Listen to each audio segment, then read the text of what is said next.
ህይወት ከባድ ነው ብላችሁ የምታስቡ ሰዎች ብቻ ይህንን ቪዲዮ ተመልከቱ። ዛሬ ማንም ባገኝ ጥሩ ነው። ኒክ ቮይቺች ከ70 በላይ ሀገሮች በመሄድ አነቃቂ ንግግርን ያደረገ፣ ብዙዎችን ኢንስፓየር ያደረገ፣ ብዙዎችን ያስተማረ፣ ለብዙዎች የስራ ዕድል የፈጠረ ሰው፣ ኢንተርፕሬነር፣ ጸሐፊ እንዲሁም ደግሞ ተናጋሪ፣ መንፈሳዊ ነገሮችን በማስተማር ይታወቃል። ይህንን ሰው በማግኘቴ በጣም ነው ትልቅ ደስታ የተሰማኝ። ምክንያቱም ለመጀመሪያ ጊዜ ያነበብኩት የእንግሊዝኛ መጽሐፍ የእሱን ታሪክ ላይፍ ዊዛውት ሊምፕስ የሚል መጽሐፍ ነበረ። ከአንድ ሰው ስጦታ ተሰጥቶኝ ማለት ነው በልጅነቴ።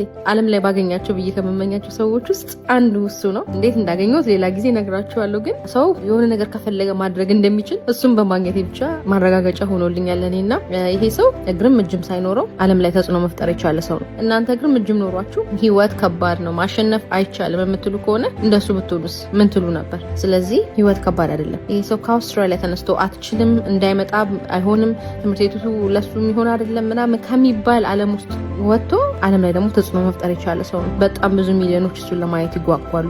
እሱ በአንድ መድረክ ላይ በሚያደርገው ንግግር ዓለም ላይ ብዙ ሰዎች ብዙ ገንዘብ ይከፍላሉ። አይገርምም? እኔ እሱን አግኝቼው ነበር። የጠየቅኩት አንድ ጥያቄ ነው። ካወራናቸው ነገሮች ውስጥ ጠቃሚ ነው ብዬ አሰብኩት። ኢትዮጵያ ብትመጣ ደስ ይለናል፣ ብዙዎችን ኢንስፓየር ብታደርግልን ብዬው ነበር። እንግዲህ በጉጉት እንጠብቀዋለን አይደለ? ግን ስለሱ እንድትመለከቱ እንድታውቁ፣ መዋኘት ይችላል፣ ማንበብ ይችላል፣ መጻፍ ይችላል፣ ጎልፍ ይጫወታል። በቃ ምን ብዬ ልንገራችሁ፣ በጣም ብዙ አይነት ችሎታዎች ያሉትና በጣም ማደንቀው ሰው ነው። በድጋሚ ሳገኘው ምን ብዬ ልጠይቅላችሁ? ኮሜንት ላይ ጻፉልኝ። እንደገና ደግሞ ዓለም አቀፍ ተጽዕኖ ፈጣሪ ሰዎች ውስጥ ማንም ባገኝ ደስ ይላቸዋል? እሱንም ኮሜንት ላይ ጻፉልኝ።